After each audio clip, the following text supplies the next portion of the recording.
that bug is new. I killed Big Pipe today and lost 0.7 karma. So like, or maybe it's intentional, dude. Maybe it's a part of the event. The answer's in those bottles, dude. All the bottles that you need to assemble it all. It forms a map that when you, if in real life, Nice Guy were to like drip some blood onto the map, it would reveal this dwarven. Fucking God.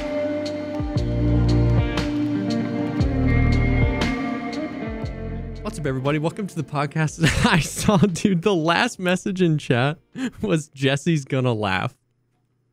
That's the last thing I saw. Welcome to the podcast. I can't make it through an intro. This guy's supposed to be a professional here. I saw that message and I was like, I can't break, and then I broke immediately. I was gonna make some like some ridiculous thing. I was gonna interrupt you. Dude, I'm Dr. Pepper. The last thing I saw. God dang it. At least you're not in a feud with Airbnb. Yeah, what is this? What happened? The TwitchCon Airbnb? Oh yeah, still dealing with that. This is fun. It's been fun. It's a long story. Let me try and condense it down. So I got an Airbnb. I got like a nice house, but then that got canceled last minute for whatever reason. So like with 3 days until TwitchCon, I went and got another unit that was like a kind of a luxury apartment in like, I could tell it was in like a high-rise building, but you know, that was all I knew. So now every time I've ever dealt with Airbnb, I take it you have Airbnb experience. It's always been, and I've probably done it 10 times. It's always been, you go, there's a lockbox, and the check-in instructions that you get on that day is like, here's the 4-digit code for the lockbox. You open up the lockbox, similar to like the Supra lockboxes that if anybody's ever bought a house. When a house is listed like that, usually they have the real estate agents have the codes. And anyway, but this one was different. So, and I'm with Ghost Freak. We're driving in the Mustang convertible. Actually, Dottie Hack was with us too. So if you want to know, if you want this story corroborated, anybody can ask Dottie and Ghost. So we pull up and kind of walk up and trying to figure out like, oh, is this the building? Because all the pictures were like inside. Oh, like the listing but pictures. It's a high rise. So like I walk in, open up the door, and there's like a guy at the front desk, and I was like, hey, I'm here trying to figure out what to do, because the check-in instructions didn't say anything. They said like, contact us. I'm like, what? That's weird. And there was no number, so of course I had to do the in-app messaging. Yeah. So I do that, and I'm like, well, I don't know what to do. You know, we're sitting out there for 5 minutes, 10 minutes, 15 minutes. Nothing yet. I go inside and I go talk to the person at the front. I'm like, hey, I'm here to check in for like my Airbnb. And the guy at the front's like, nobody here is supposed to have an Airbnb. And he actually said, as far as I know, it's against the law. Like, I know that there are like zoning regulations in certain areas. I'm not a lawyer. I don't know anything about San Diego real estate, anything like this. But I'm like, but they kind of did a whole kind of little like, keeping kind of on the down, like hush hush, like. So I'm thinking like, is this some weird like conspiracy? Like, is this person in on it? I'm trying to figure out like what I'm trying to get a read on it. Yeah. But they said like, yeah, kind of sketchy, like be careful. So I'm already like, what the hell? Like, what is this? I'm already sketched out, but of course I'm halfway across the country. I got a bunch of, I got people with me, I got luggage. It's been a long day. So I'm like, oh, okay. Finally, she messages me back and says, here's the phone number for my business partner. He's going to meet you to give you the keys. So I'm like, okay. So I call the guy, and he's like, yo, what kind of car do you have? I'm like, it's a Mustang. He's like, oh, okay. Pull around the side near the parking garage. I'm like, what? Like, what? I don't know where the parking garage is. Yeah. Like, get in the car. I pull around, and I see a dude like running across the street. And he's like, yo, waves me down. No. So I pull over, and he gives me a key with a tiny little like key fob, like a little beeper, electronic pass, and a little cardboard. It's literally a piece of cardboard with like a laminated thing on it that has like a barcode and some other stuff printed on it. That's my parking pass for the parking garage. It's like, okay. He tells me what the room number is, whatever. So I drive down into the parking garage. The first thing there, you beep in and the gate opens. There's a big metal gate. Beep in, the gate opens. Go all the way down 3 levels underground. Find my specific designated parking spot. Put the parking pass in there. We get out and we just like, there's no signs or anything. We find the first elevator we can find. Get in the elevator. Go all the way up to the 38th floor. And this elevator was like it was a really nice building, but there were 4 elevators, and for some reason the only one that was going up and down was this jank one that was like the freight elevator. Like, no, it didn't have like nice glass walls, marble floor. That was like, it had like the packing U-Haul like cloth, things with holes in them. So it was sketchy. Ghost was like, yo, I don't like this, man. So finally we go up there. I go over to the door. Beep. It blinks red. And I'm like, oh my God. I call the guy. I'm like, yo, the key's not working. And there wasn't a keyhole in the doorknob. And he's like, try it again. Try it. I'm like, dog, what? Finally, he's like, oh, which building are you in? Spoiler alert. Turns out that there's 2 buildings. They're like 2 parallel buildings. I had to go into the other one. He never told me that. Never told me there were 2 buildings. So I have to go all the way down, go to the front, ask the person who I already talked to at the front desk, be like, how do I get to the other building? Because like I went outside and it was just like construction, and I'm like, it was a whole city block. Oh my God, it was a nightmare. So finally we end up getting into the place. The place is nice, everything was cool, but I'm already like pissed off. It took us like an hour and a half by the time we showed up at the front door to be able to get into the place. The most inconvenient thing, I was like, I'm here against the rules, maybe against the law, like, I mean, not that I was worried about like getting arrested, but at the same time, like Airbnb should know about this. Yeah. So I contacted Airbnb support, and they said, oh, well, we'd be happy to talk to the owners to see if they'd like to give you a refund, and then we can get you into another unit. And I'm like, I would rather you not tell the owners that I'm staying in their place, that I'm not happy. Like, what do you mean? You know what I mean? Like, don't tell the people. Like, just letting you know that this is a little sketchy. Yeah. So they're like, well, if there's anything that, we can't do anything unless we talk to them. And I was like, you know what? Fine. Fucking talk to them. If they want to come in and stab me. I mean, listen, I don't got to outrun them. I just got to outrun Ghost Freak. So, and he was closer to the front door anyway. So after that whole thing, they get back to me and they're like, all right, we got a couple of replacement places. We have this other place. They sent me 3 links to 3 nearby Airbnbs. One was an RV with 1 bed. By the way, me and Ghost would have been nice and cuddly. Another one was a tent on a campsite. Would have been really cozy. $90 a night staying in a tent in San Diego, which I don't know if you saw some of the living conditions, and there were some tents there that could very well have been the listings that and then the last one was in Tijuana. It's like, well, I didn't bring my passport, so I don't think I'm going to be going into Mexico. Like, literally, Tijuana. Oh, my God, bro. So I'm like, I mean, I guess I'm going to stay here. Because it was like midnight at this point. And I'm like, well, they can refund me for 2 nights, but I'd have to go find like a hotel. Yeah. It's just too much. Anyway, fast forward to the end.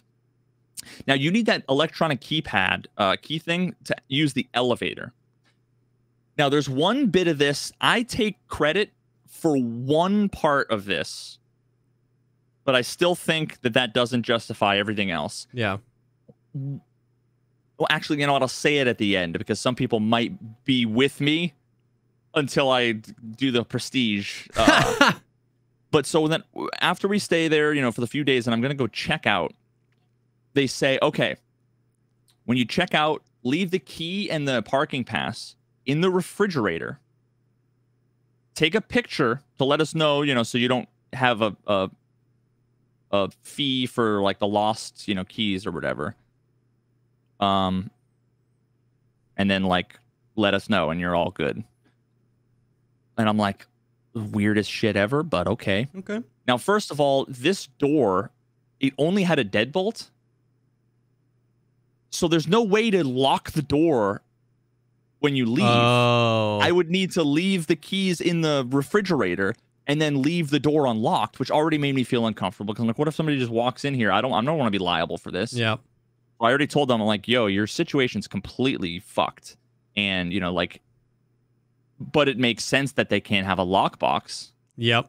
Because then they would know that it was an Airbnb. You know, that, but then I was thinking, wait, I can't take the elevator down to the third floor, the third basement level without the beeping pass thing. Yeah.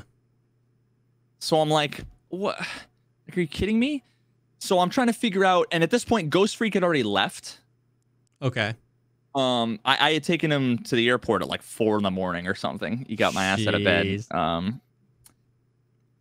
like, dude, just take an Uber, it'll be fine. And then he you know, woke me up. He's like, hey, very, it's not the Airbnb the Uber they canceled on me. I gotta get to the. I'm like, oh, I'll fucking drive you. Let's go. But I was telling them, I'm like, listen, I can't. Like, how am I supposed to get down to the key card? Yep. Accessed basement to get my car. If the key's in the fridge. If the key's in the fridge. So they said, oh, well, you know, you do it with 2 people. This is what you do. Blah, blah, blah. Have someone hold the elevator, all this stuff. I'm like, this is ridiculous. Yep. This is absurd. So the first thing I tried was, because at this point I'm like, I got to go. You know, I got a flight to catch. So I get in the elevator. I go down to the lobby and there's like a lady there. And I'm like talking to the lady. I'm like, can you hold... And I'm like trying to figure out like the steps. Like this literally was like a chess puzzle. It was one of those puzzles where the cars are like, it's a traffic jam and you got to move them around, shuffle them around. It was one of those where I'm like, all right, I got to go down 3 stories down. I have to get to keep the parking pass, then use the elevator to come back up. She needs to hold the elevator while I go all the way down 3 levels deep. And keep in mind, I have to convince a stranger of this. That's not going to be sketchy at all. No, not at all. That I'm doing this Airbnb illegal thing. She's probably gonna think I'm gonna kill her. Go all the way up to the 38th floor, go in, leave the keys there, go back down. She then needs to beat me down to the 3rd level again so that I can get my car. And I'm trying to explain this to the guy over text. His English was terrible. Even though I'm fairly certain it was his first language. And I'm like, dude, it's not gonna work. He's like, all you gotta do is this and do. And I'm like, none of those things, like logically, trust me, they will not work. I'm fairly certain this was the first time they tried to Airbnb, yeah. Because it was like she had no reviews.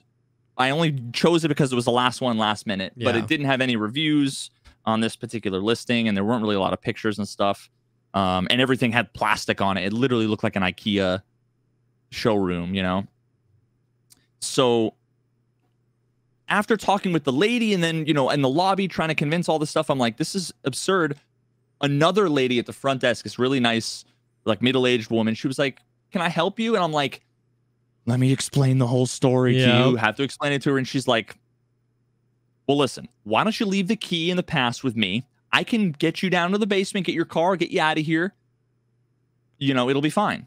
You do what you need to do. So what I was able to do was go upstairs, get my luggage, lock the door, grab my car, drive it around, and then just give the keys to the woman at the management office. In the lobby at the base of the elevator. Yep. And I'm like, and they can deal with it. It's not my problem anymore. I would have done the same thing. Yeah. Now, it turns out there was a solution to this puzzle that the guy was trying to explain, but he couldn't. It was because I don't think he really understood it fully. But what I needed to do was go down to the basement, grab the pass, go and then drive the car around and park on the street, which I would either have to pay at the toll, or pay the thing, you know, whatever, or risk, you know, maybe getting a ticket in the 15 minutes that I'd have to do. Yeah. So pull the car out of the garage, then go back in, up to the 38th floor, leave the keys, come back down, and then get in my car and go. It sounds simple if you put it like that in those steps, but it's also super inconvenient, super sketchy, annoying, and bullshit.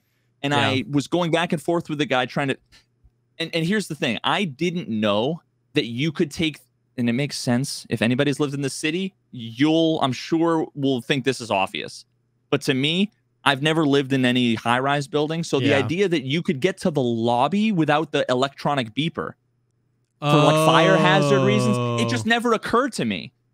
Yeah, I wouldn't have thought about that. So either. that's why I didn't understand how I could take the elevator. I'm like, I'm not going down 38 flights of stairs. Yeah, you're like, your plan makes sense, but it doesn't make sense because I don't have the key. And he's like, but yeah. And if he was like, you don't need the key to get to the lobby, if that had just been spoken at any point, you'd have been like, oh, I guess that makes sense. But to arrive at that conclusion on your own when he's drawing you a maze is like, yeah. Yeah, he was like, oh, just have someone help you. And then he was like, oh, no, but you can lock the key from the outside. And I'm like looking at the handle and looking at the thing. I'm like, there's just a deadbolt. Is there some weird thing? I'm like, how do I lock a deadbolt from the outside or from the inside and then open it? Like, none of it makes any sense. So anyway, I left the keys there. And then when I left, they're like, hey, did you check out? I said, yeah. And I took a picture of the key and the pass on the desk in the management office, the leasing office, basically. And I'm like, you can go pick it up there. Now, here's the thing. Because I would leave the keys in there and I met the business partner guy outside. So presumably he's the one doing all the handoffs of all these keys, right? That means he's going to have to go into the unit and get the keys anyway. Yeah. Well, the lady says, all right, we're going to charge you $550 for lost key and lost parking pass. You fucking what, mate? I'm sorry, but it's not lost. It wasn't lost. It's at the front desk. Go get it. The thing is that they know that when they know they're they're caught. They know they're in trouble. So they know. So the woman filed she filed that claim. I disputed it. My dispute was rejected. And they're basically like, prove you didn't lose the keys. And I'm like, there's a picture of the key, and you can talk to the manager at the leasing office in the lobby of the building. There. It's still there, and they are totally happy and willing to give it to the owners. The problem is that the owner probably needs to go there, and she probably she's gonna get she lives in reamed Idaho, out. So she might have to fly out, but they're like, for travel costs and blah blah blah. You know, it's going to be $250. I'm like, I'm not fucking paying anything. That's insane. And then right before the podcast started, I get the email. We're reaching out to you in regards to the blah, blah, blah. In order to assist you with your appeal, we need you to provide us solid proof showing that the damages that happened were not caused by you. No. How can I show that damages that never happened didn't happen? Bro, that's insane. So I've had to appeal this twice now. Because, they just 100%, whether it's one or both of these things, they don't want to travel to the place, or they know that when they go pick it up, the people in the hotel are going to be like, it's in your contract that you can't sublet this. We're going to, you know what I mean? So they just don't want to. Yeah, and the business partner probably can't be the one there. Yeah. The woman probably has to go, the Denise or whatever. Yeah. Bro, what? Yeah, I'm like, call the management company. Yeah, that's what's crazy. Here's the website. Here's the number. Here's his name. He will tell you. We have the keys. We've got the keys right here. That's so they're trying to say that they have to travel to go pick up the keys in the office, and it's like they're going to have to go and pick up the keys from the unit. It's actually a shorter trip. They don't have to. You don't have to take an elevator ride. Yeah, that's what's crazy is that like surely humanity will prevail on your behalf on this, because you literally, like, the keys are not lost. They are with people that you can call right now to corroborate that. And the travel is so bullcrap because you literally told me to put it in the fridge 38 stories above where they currently reside. It's not like you drop them in a storm drain. Like, that's crazy, bro. Yeah, and unfortunately, I couldn't get a copy of like the leasing agreement, obviously, because it's like it's confidential. But I wanted to, like, can I get like a generic one? Because I was going to provide that where I'd be like, listing number 1911, blah blah blah, says you can't sublet out any of these units that's supposed to be residential housing. So yeah, man, I've been dealing with this back and forth, and you know, people are like, go to court. I mean, here's the thing. It's going to take 2 hours of conversation with a lawyer just to explain the situation and for him to get all the facts. And that's probably going to cost me more than $550. Yeah, exactly. Yeah. So that it's is insane, bro. But yeah, so anyway, I at some point, I gotta figure out what I'm going to do. But that's what I've been dealing with. That's my saga. Bro. I would call the hotel back and I'd be like, hey, I'm It's the not even one, a hotel. or the building. I'd call them back and be like, hey, just so you know, like I'd narc them out. You know what I mean? Like, I know you can't help me with this 450 bucks. Oh, they know. But just so you know, like. Oh, and the guy's like, I'm totally happy to talk to Airbnb and tell them what's up. But Airbnb, they won't call. Just won't call. It's like, listen, these guys are like, I want to impress that they like might be breaking the law, but they're like, it's making you guys look bad. Yeah. That's insane. At some point, I'm going to have to be like, do you know how many Twitter followers I have? do you want to go there? You know, but I mean, I don't want to be the social media Karen, but at the same time, it's like, that's unreal. That's not that I think anybody deserves special treatment, but am I not going to not use my every platform tool in your fucking Because what you're asking for isn't special treatment above neutral. It's like to get to neutral. It's like you're not asking for an extra helping of ice cream. You're just like, you lied and told me I was getting ice cream and I don't have any, and everybody else does. You know what I mean? So now it's like, do you know how many Twitter followers I have? You know? And I screenshotted the conversation too, where she's like, I'm going to charge you for this and this and, you know, for the lost things. And I'm like, they're not lost. They're at the front. Like, you're lying. And she's like, well, I'll be charging you, you know, $250 for this and $350. I'm like, I'll be disputing that. And just screenshot it and send it to them. So, yeah, I guess we'll see. Unbelievable. That's out of control. So what's going on in Tarkov? I saw you. I joined very briefly while I was waiting to get my haircut. And I heard you go like, well, it looks like there's some sort of event. You screamed exactly like me, and then. Well, so there's a Halloween event going on, but then separate from that, me and Gibbon were doing like offline games with the community, and it was so much fun, bro. What we were doing was me and Gibbon had revolvers with flashlights, and then we would invite 12 community members into an offline, and they all had cultist knives and like slicks.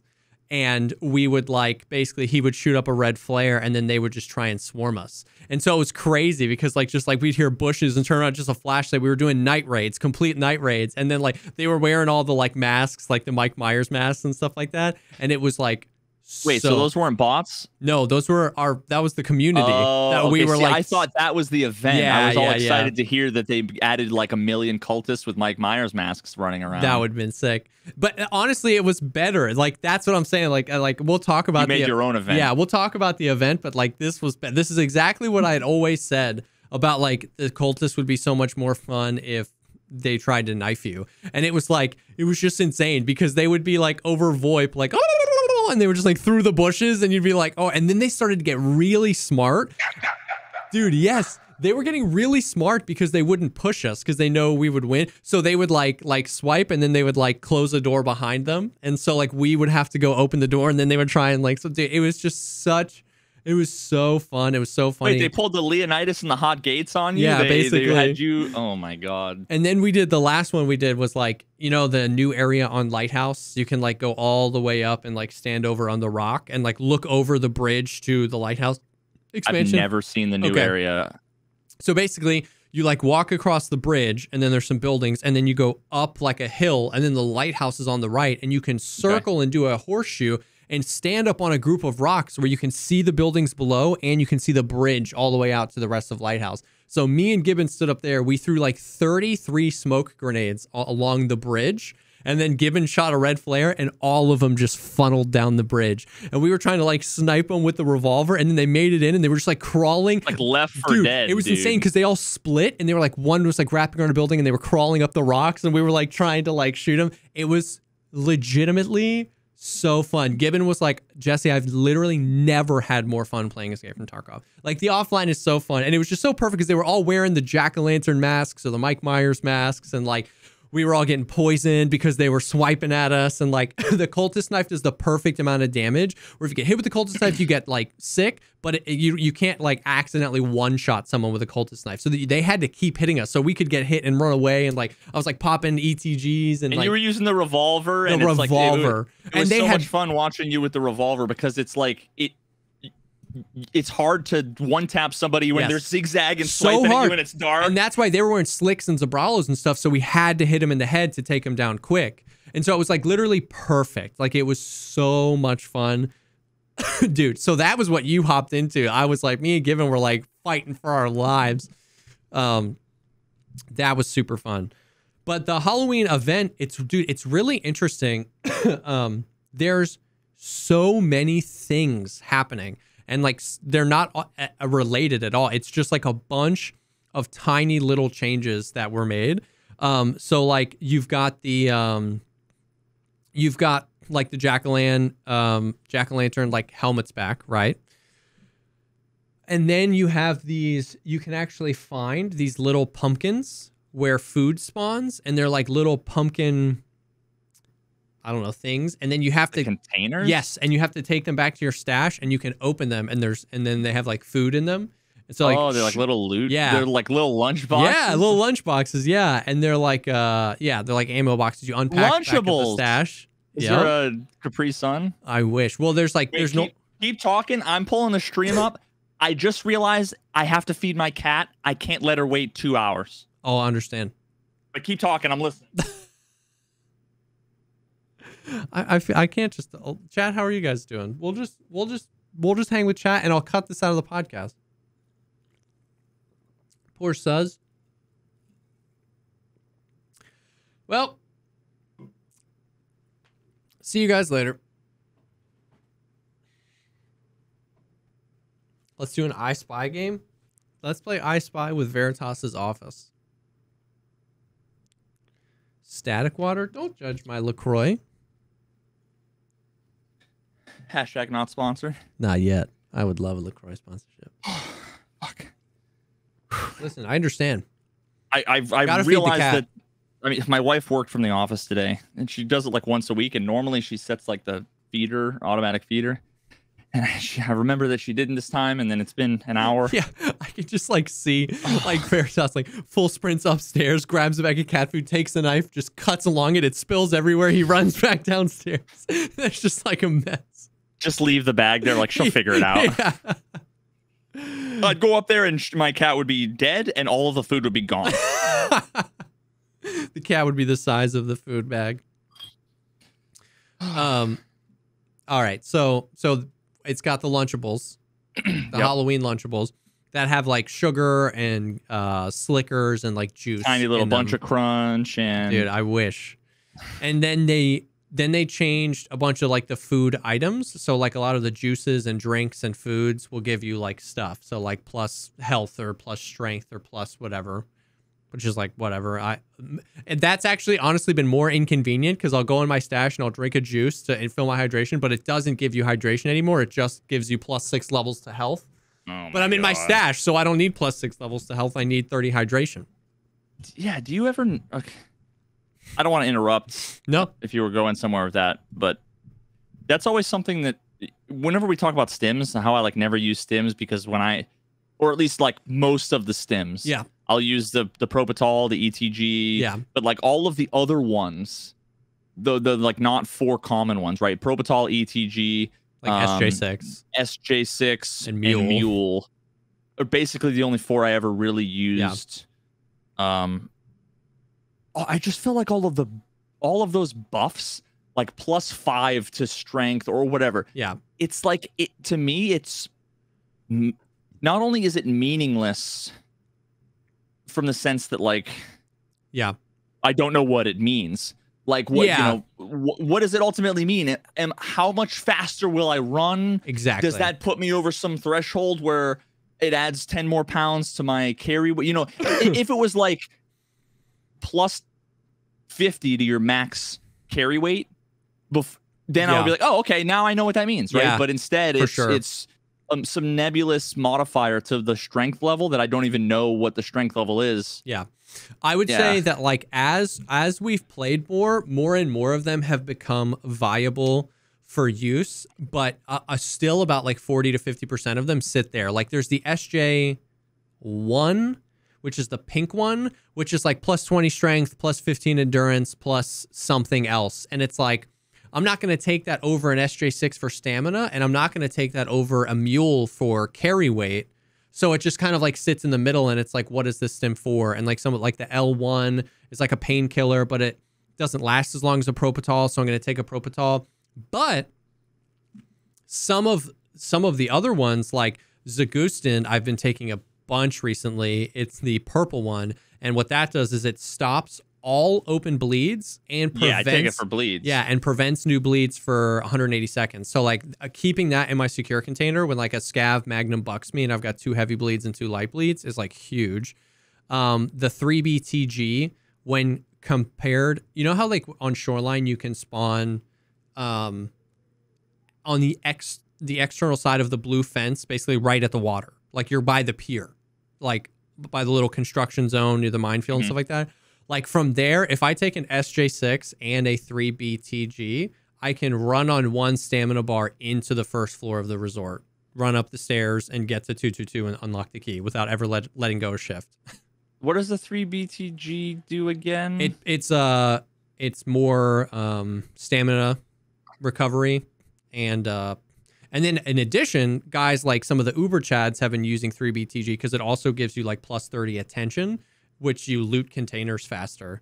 So they use it to like when they're farming, not that much faster, not faster enough that I would ever take it for that reason, but when they're specifically farming the attention skill. Yeah.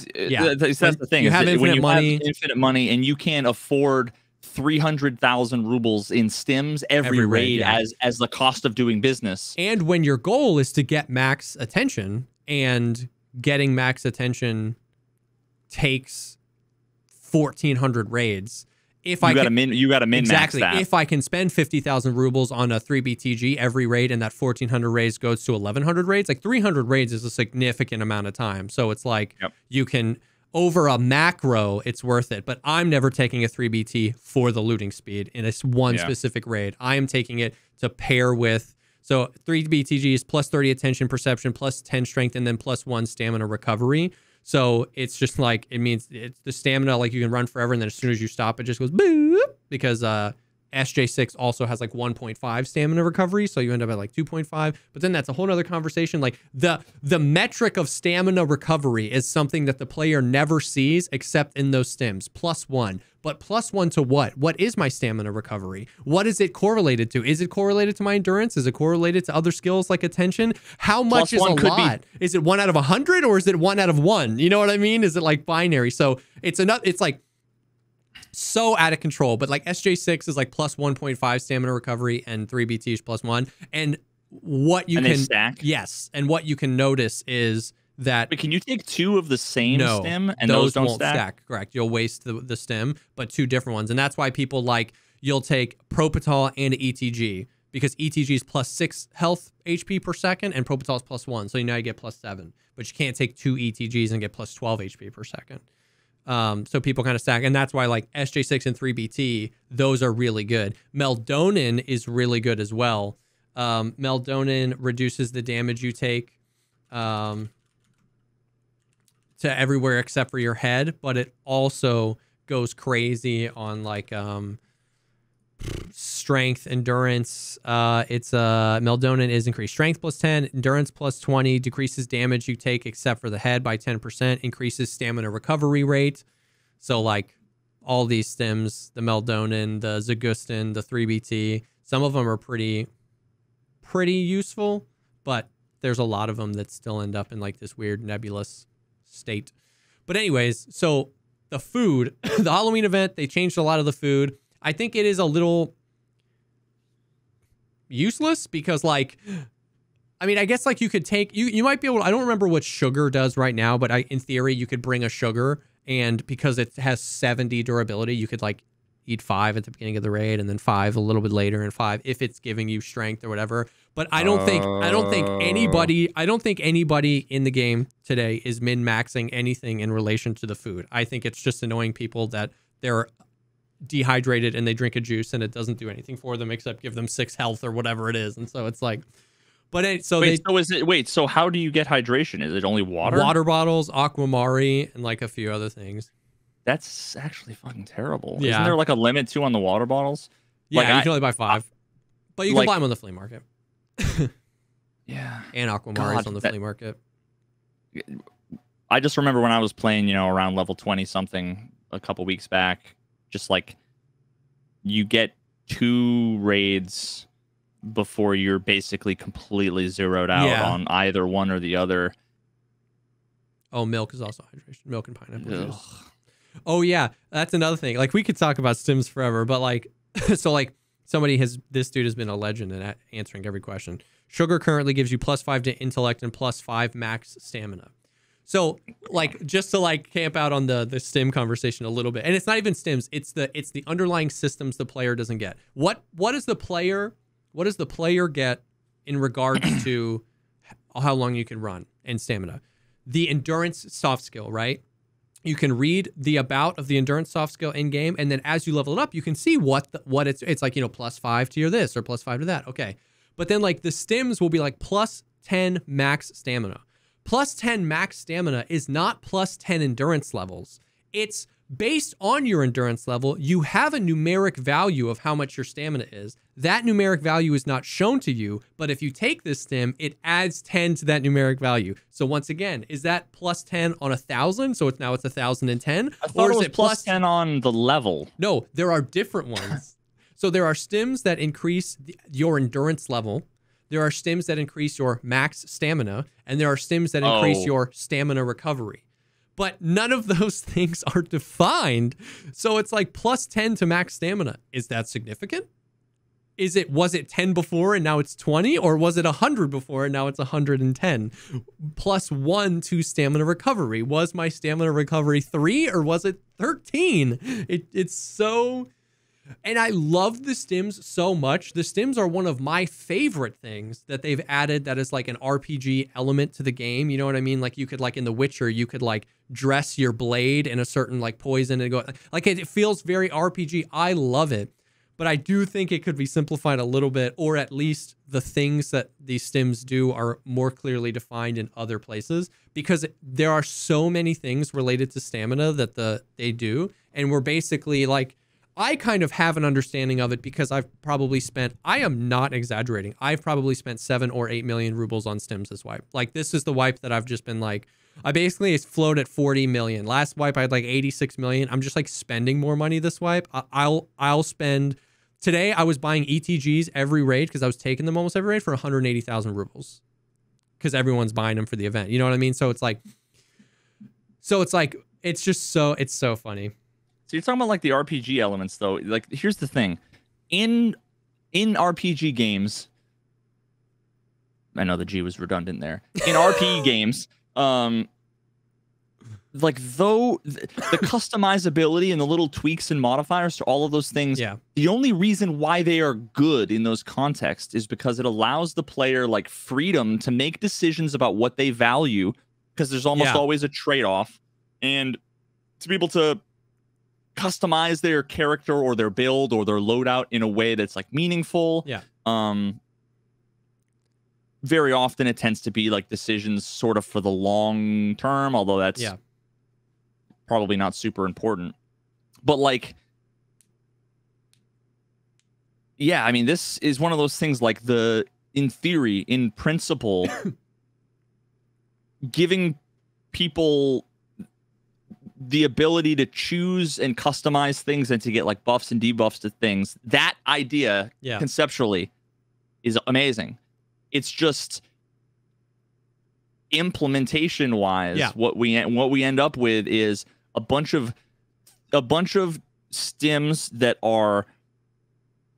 provide massive ambiguous clusters of benefits that we don't fully understand and only care about 1 or 2 of them really at a time, where there might be 2, 3, 4 effects, the rest we don't care about. There's not a massive downside, because if you can spend 100,000 on a mule, then you can also spend another 30,000 to buy bottles of water or whatever. So it's like the fact that it's so ambiguous, and it's so ephemeral, it's so temporary, and it's such a like it's like an operating cost on top of something on top of something that, like, you know, just doing raids normally is expensive for for folks that No, aren't for farming sure. billions I of feel rubles. dirty that like when I go to Shoreline, like it's like a lot of time with the people I play with a lot, it's like, you want to play some Shoreline? Yeah, we haven't played Shoreline in a while. It's like an unspoken rule. It's like you have an SJ6 and a 3BTG, right? It's like I'm not running on max strength and endurance to the resort. I need an additional, like, you know what I mean? It's like it's just like this unspoken thing, and I don't like that. But I do enjoy. Once again, I think if you look at stims as a whole, I think there's a bunch of stims that are just like basically meaningless and never get used. I think there are a bunch of stims that do exactly what you say, where it's almost like it's such a good thing for such a little downturn, and the only cost of entry is money, and money in Tarkov is way too easy to get, that it becomes like bad. And then I think there are a few that I really like. I like the Propital, I like the ETG, I like the Mule, and I like the Zagustin. Like, I like things that are like force me to make split-second decisions in a fight. You know what I mean? Like, I've been popping a stim and the dude hits rounds the corner and I die, and I'm like, that wasn't the time to do it. And then I've popped stims and like I have a bunch of bleeds and it's like, which one do? I pop ETG and it literally, I'm not healing. It's just like holding off the bleeds while I pop the Zagustin. Like, there have been a few moments. So there are definitely moments where it shines through, but yeah, there's not nearly enough down. There's not nearly enough negative to a lot of them. Well, so, I mean, the way I look at it, again, like, there's a world in which you can say that it's way too easy to make money and that there's no downside to the stims, you know, and they give you such a huge advantage. And then there's another world, and I have like one foot on one side and one foot on the other, where it's actually not easy to make money if you want to play the game in a lot of very specific ways. For sure. Like, honestly, the way that I play the game, which is the way I always played the game, which is, you know, like medium speed, tactical, smart, aggressive when it makes sense, you know, whatever, and solo, where it's basically impossible to make money. Yeah. And then when you do, you know, the difference between like buying a stim, like, you know, you're at the end of a raid and it's like, I think I've killed everybody, but I don't know. Do I want to pop this 120,000 ruble mule? Yeah. Only for convenience. That's the thing, is that like it might be the defining factor that makes me survive with all of the stuff I was able to loot from the 3-man squad I killed, versus I have to just jog for 5 seconds, stand out in the open and not move, not crouch, do nothing, jog for 5 seconds. You know, it's like, so the way I look at it is it's like this sort of pay for convenience, the rich get richer. I don't know how many like tropes I need to put together, but it's like, it just makes it that much easier for the people who are already ahead to get more ahead. Yeah. And it just punishes everybody else. And it encourages everybody. It pushes everybody into like, Tarkov's a game where you can play it however you want, unless you want to have fun. If you want to have fun, you got to play it this way, because this is how you make money, and you need the money because you need these 3 stims every raid. Like, I completely agree. Like, when I say it's too easy to make money, I know that people always come at me for that, because I'm like, they're like, I struggle to make money. Like, it's not easy. And I'm like, okay, you're right. You're not wrong. But like, what I'm saying is that if there's 5 different people that play 5 different play styles, and 4 of them, you know, the poorest guy has 1 million rubles and the richest guy has 2 million rubles, but the 5th guy has 80 million rubles. That means that there exists a way to make money in this game that's too easy. That might not be the way you play. Then nerfing that way would benefit you, because it would cut off that guy at the knees. He'd fall down to closer to you, and then you would have a more even experience. So I definitely understand that it's not easy to make money playing a lot of different ways, but the one way that everybody on Reddit and everybody on TikTok and a lot of the big streamers, and then a lot of the big streamers they teach, that one way, it is pretty easy. And if you don't want to play that way, that's fine. I kind of play that 50-50, but that's what I'm saying, is that like, it's as long as there exists that way, then there are going to be people with so much more money, and it's just going to be constantly funneling people into that way begrudgingly, because they're like, just freaking tired of dying to everybody. I want to go make some money too, so I'll just scav Lighthouse a few times and loot these things. So I totally get what you're saying, and yeah, I don't know. I definitely don't know how to fix the stims. I love them. I really want them to be in the game. I think take them off the flea market. I think like everything, access plays a huge part into it for sure. the ability to just like get them all the time. But then even oh, go ahead. That I would be okay with that. But what that does is it's still, you know, the 1% are effectively unchanged because they all have black cards, and you can get 14 to 20 stims out of black room every raid. That would kill it for me. Like I wouldn't be using but that's more than they could like really even use. So then it's like almost not even worth. That's what I'm saying. Then they just start filling med cases with them. Unless you can sell them to therapists for a bunch of money. Which I don't know, if I was a fucking doctor / therapist, I wouldn't want to be buying drugs from random people.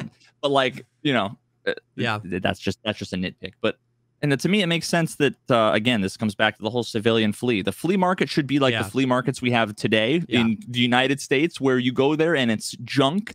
Yeah. You know, with the occasional like antique gun, maybe, you know, or like whatever. But like, you shouldn't be able to buy drugs, money, guns, or body armor. Yeah. Just make the flea market there for, you know, junk. But again, that all just comes back into, well, so many of the systems and quests and everything are all built around. It's all too noodled up. You know what I mean? I totally agree. And once again, I'm not even saying that taking them off the fleet would be a bad thing short term, because I play this game 6 to 8 hours every single day, and that would completely limit how many I get. Like I'm not the guy that's going to be farming black room. Like I'm considered a 1%er, you know what I mean? Because I play these games, and I would immediately no longer have stims. You know what I mean? So I totally get access as part of it too, but it's interesting. It's an interesting thing. It's seriously, it's frustrating, but like every conversation comes back to that, where it's like, well, that affects this system and this system and this system, and it's also jumbled up. So it's so hard to create like a solution to this thing, this one thing. But I am still excited, and I still enjoy having the stims in the game. But I definitely see what you mean, where it's like, it's legitimately like 150,000 rubles worth of stims every raid if you use them a bunch, and it's just like, that seems. Yeah, and a lot of players have.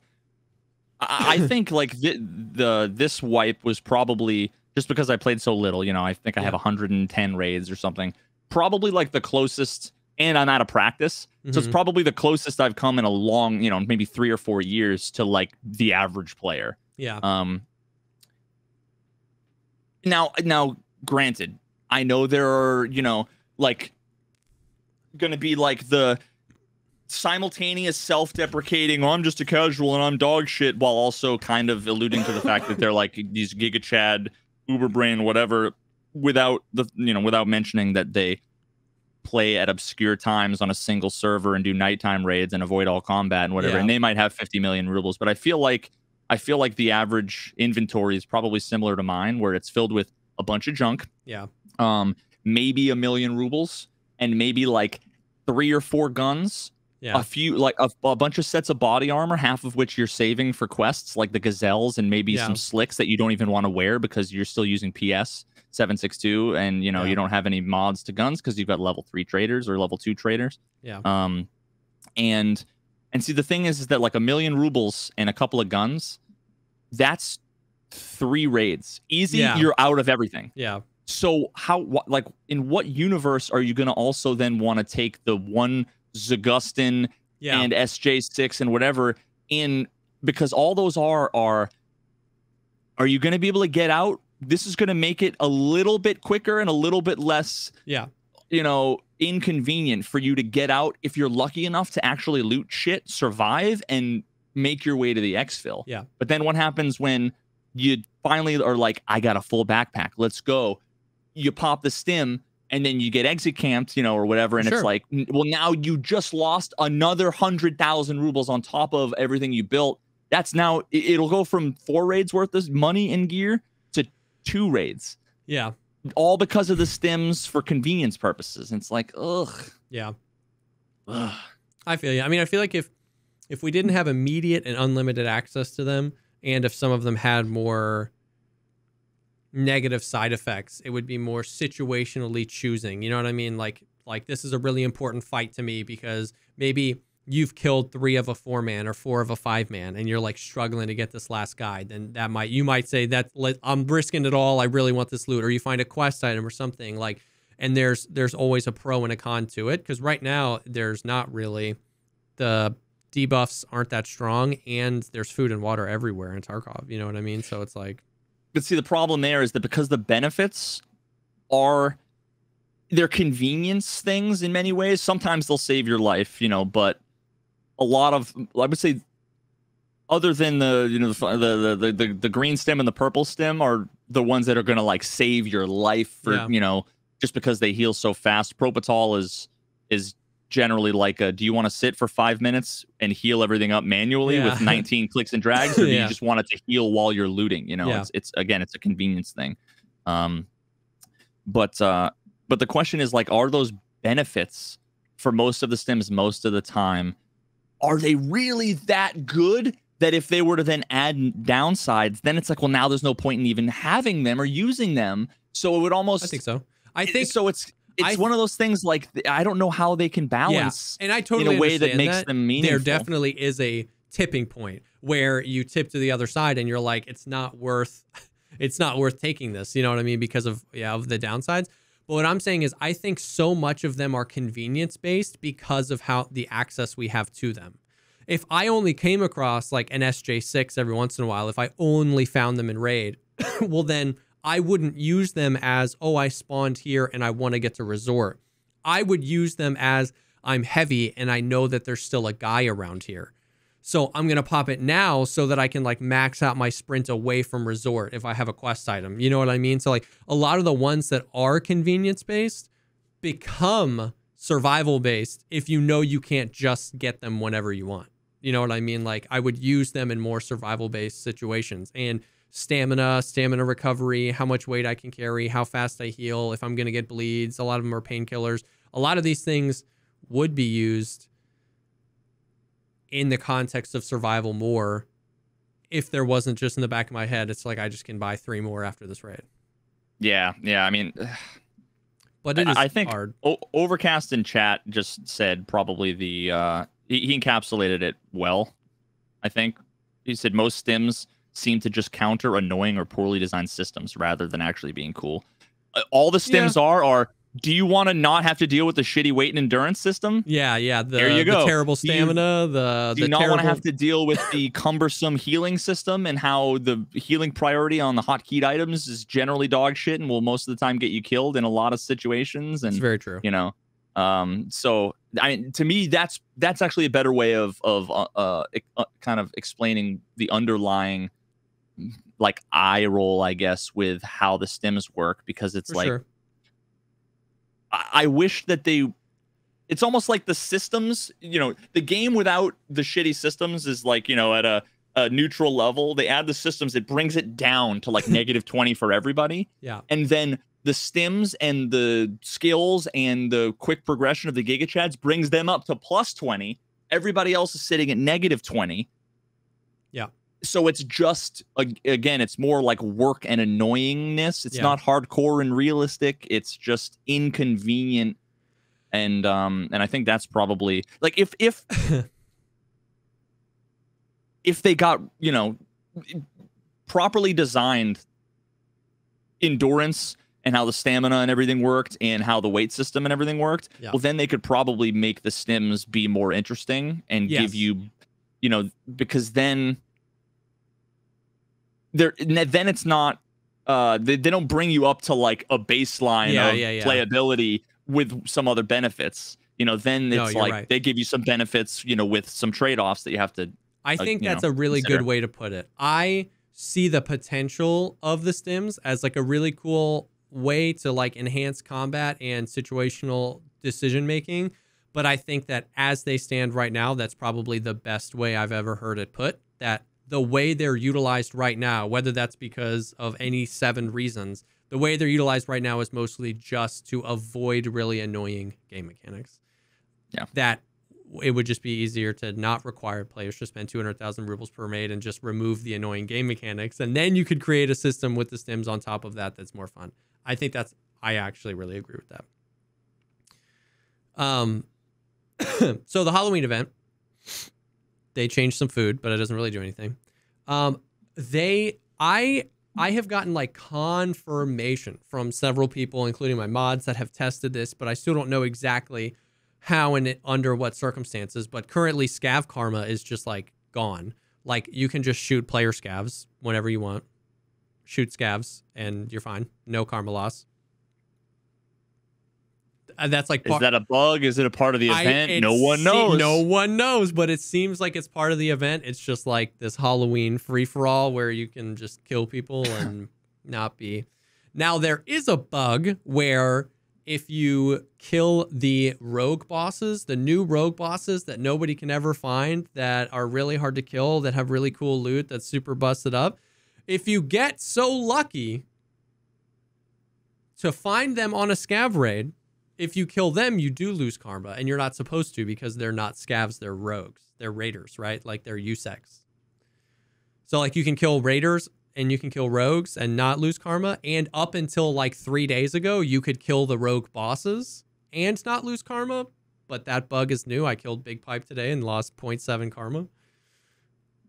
It's just not supposed to be there. So like, or maybe it's intentional, dude. Maybe it's a part of the event. The answer's in those bottles, dude. All the bottles that you need to assemble it all. It forms a fucking map that when you, if in real life, Nice Guy were to like drip some blood onto the map, it would reveal this dwarven fucking god. Yeah. So, so the karma, Tagilla, they took away his hammer and he now has a big scythe, which is kind of sick. All right, that's pretty sick. Grim Reaper style. And they gave him a new mask that's a skull, and it's the coolest looking mask they've ever added to the game. It is sick. He is a scary looking mofo right now, like real scary. So he's got a scythe, and he can spawn on... Is he in every raid? He can spawn on every map at between like a 20 to 35% chance. So it's not every single raid, because I guess like those they do the 100% spawn rate raids way closer to the end of the wipe. Because if he was on every map in every raid, there would just be class 6 armor nonstop, right? You know what I mean? So it's like they do it where he is in every map, but even at a buffed spawn chance, but it's not every time. It's about 30. Most of them would be about 30%. Cultists can spawn on every map at night at about a 20% spawn rate as well. So they move cultists to every map, increase their spawn rate significantly. They increase Tagilla's spawn rate significantly. So that's pretty cool. So I fought Tagilla a few times. I fought the cultists a few times. It's like scary, scary. And they moved where the cultists are on the maps that they already spawn on. Like customs, they only spawn in one spot. They spawn at like Fortress, and then they move over to by the little mechanic building by Elbow. Mm-hmm. That's the only place they spawn. And we checked for them and we weren't there. And then we jumped the wall. You know how like there's in construction and then you like jump up on the blue dumpster and jump over the wall. We jumped over the wall and they were all on the road there. We were like, ah! And we just died. It was insane. So they moved them around. There's a website and it's escapefromtarkov.com/Halloween. And it is a pumpkin and it has the word doomed and it has a number. And I think it's how many PMCs have died just in all the servers across the world during the event. And every time that the number gets to 666,666, this is cool. Every single raid, becomes nighttime. If you're in a day raid, the weather changes in 30 seconds. Boom, you're in a night raid now. And for like 20 minutes, there are only night raids, no matter what you click. And then it slowly becomes day again, and the counter resets. And so the player base is like... No, dude. It's perfect, in my opinion, because it's only every like 20 minutes. Or, I meit's only for like 20 minutes. So it's not long enough for somebody to like abandon their play session, but it happens every like few hours. I think it's sick. I think it's really, really cool. No, but I'm saying like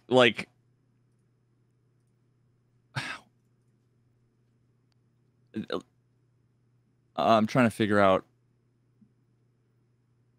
Forget I said anything. And it's like, and it gets really stormy. So it doesn't start raining, but thunderstorms happen and lightning happens. So like when it rains, when it's like super stormy in Tarkov, you don't ever see lightning. but like it gets super dark, it gets super thundery, and there's like lightning happening in the distance and stuff like that. It happened on my very first scav army of the day. I was like, what the hell? And it just stops there on 666, 666 for like 20, 30 minutes. And then it just resets, and it takes a few hours for it to get back up to. It's so cool. I think that's really cool. Wait, you say it takes a few hours? You mean in-game hours? No, like it takes a few real life hours before, like once it goes back to normal, it takes a few real life hours for it to hit 666, 666 again, because it resets the counter. Oh, so it happens every couple hours. Every couple of hours, you get 20 minutes of nighttime only. Oh, okay. I was like trying to figure out. I mean, without knowing like the player numbers and whatever, it's like, is that like once a day for 20 minutes? Like, no, oh, so like, so what you're saying is nobody's playing Tarkov. Everybody's watching their favorite streamer play until it's at 6-5, you know, whatever, and then everybody boots up Tarkov to experience the nighttime thing. Yeah. And then everybody gets off after that one raid. Dude, I don't know. 666,000 deaths in a few hours. That's a lot of people. I mean, playing. that's one play session for me. So.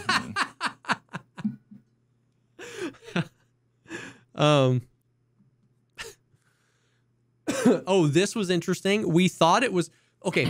So because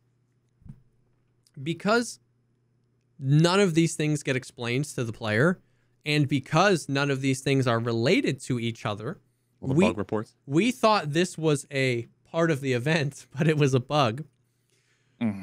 You've played a lot of Factory, so you know, so you'll be able to explain. You know, there's the part of Factory where it's like, it's near the forklift spawn, where there's like the ramp down below. There's a little boiler room you can have the key to where you can walk up the stairs, and there's the like red gates. It's basically if you spawned forklift and you took a left instead of going down Glass Hall, and then you opened one of those doors, there's a bunch of barrels with a weapon crate on it that nobody ever loots.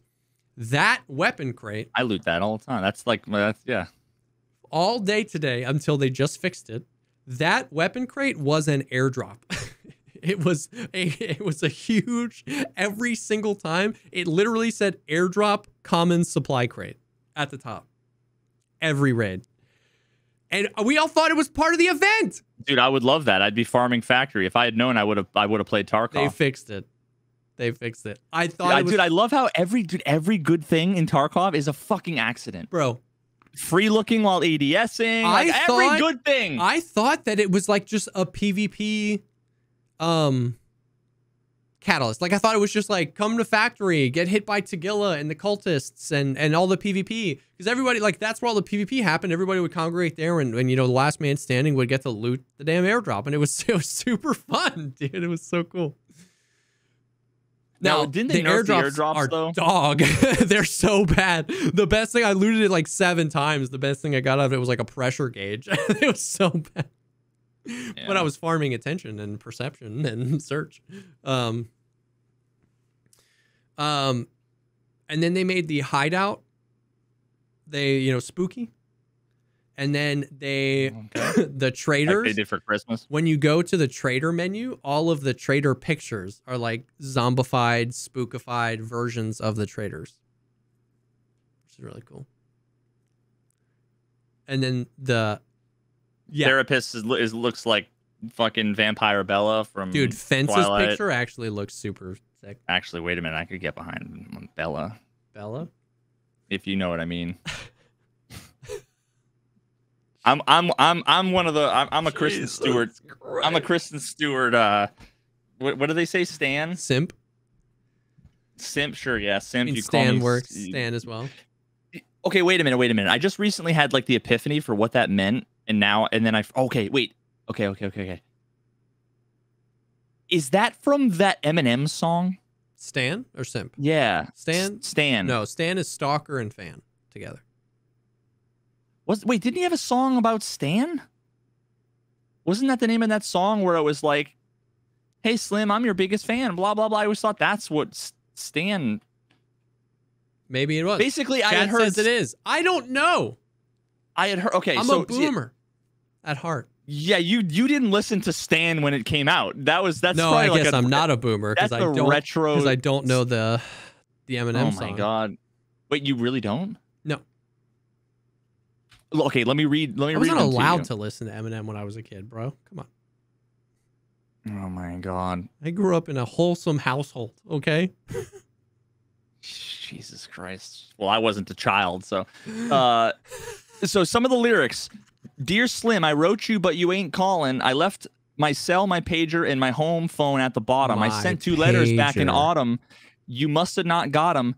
There probably was a problem at the post office or something. Sometimes I scribble addresses too sloppy when I jot them. But anyways, fuck it. What's been up, man? How's your daughter? My girlfriend's pregnant too. It's all about like a stalker-y level. Not stalker, but like it's the social, what's the word? Parasocial relationship between it, where it's like, you know, and then it gets like dark. You know, I'm your biggest fan. This is Stan. You still ain't calling or wrote. I hope you have a chance. I ain't mad. I just think it's fucked up. You don't answer fans if you don't want it. Like it gets real dark to the point where like, yeah, you should read the lyrics. Interesting.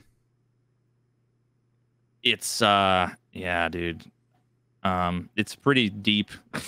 Listening to it, I remember that song like affecting me when I was like a teenager. Where was the 2000? It was 2000, dude. I was 12 years old. I was in 3rd grade. I don't know how old you are in 3rd grade. I guess I was 9. I don't need. You never heard the my tea's gone cold. I'm wondering why. I gotta bet it all. Didn't something up my window, and I can't think it all. Wait, is that the song? It would all be great. Put your. Yep. Oh, okay. Just Slim, I wrote you. I've heard the song. I don't have the lyrics memorized. Yeah, it's a sample from Dido. Yeah, Dido. I never actually knew how to pronounce her name. I only ever saw it read, but yeah, I think that's what. Anyway, this is all about Bella. This is all came back from Bella, in that I guess I'm a stand. Some people hated her. I don't know why I had a thing for her. And that's what you wanted therapists to look like. Yeah, and maybe now I need a therapist to talk about why I have a thing for Bella. I always like the quiet, awkward. Listen, I was hoping therapists looked like Bella, but not like you therapists, a different therapist. It's all very confusing. Anyway, so this that's is the Twilight fan cast. Thanks for tuning in. Next time we're going to be talking about the fan fiction that erupted from Twilight that ended up turning into 50 Shades of Grey. Yep. You know that's a real story, right? I had heard that. I didn't know if it was true, but I had heard that.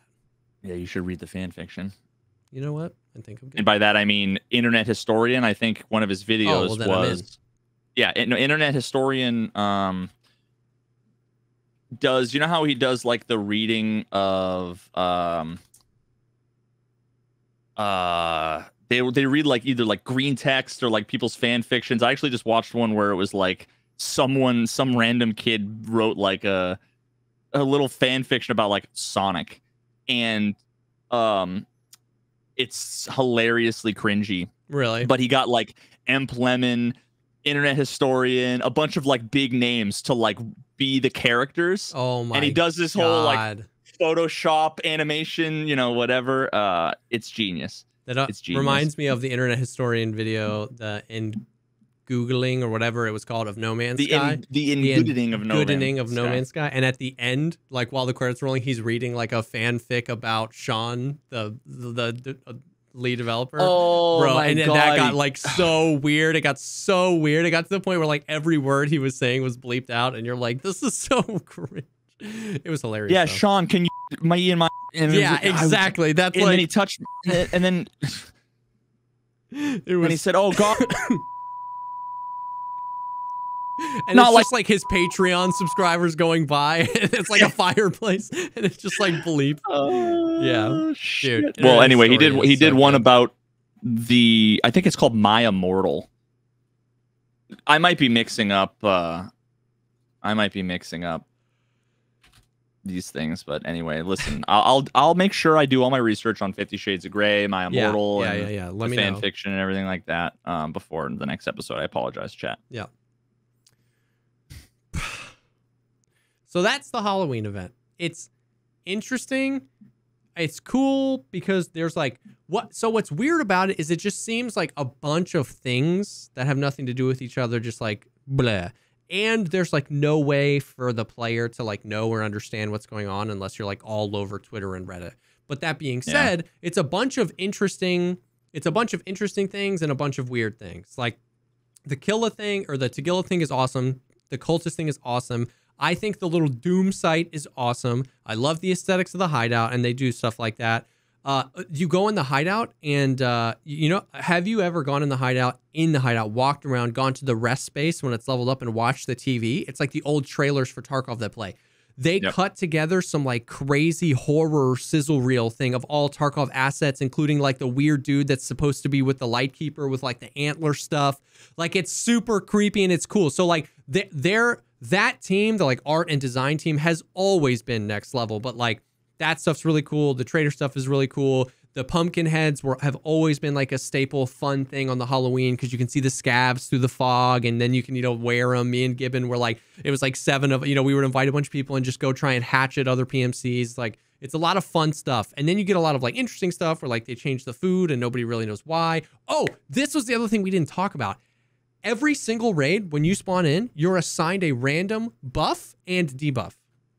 And sometimes that debuff is like, you're just going to die.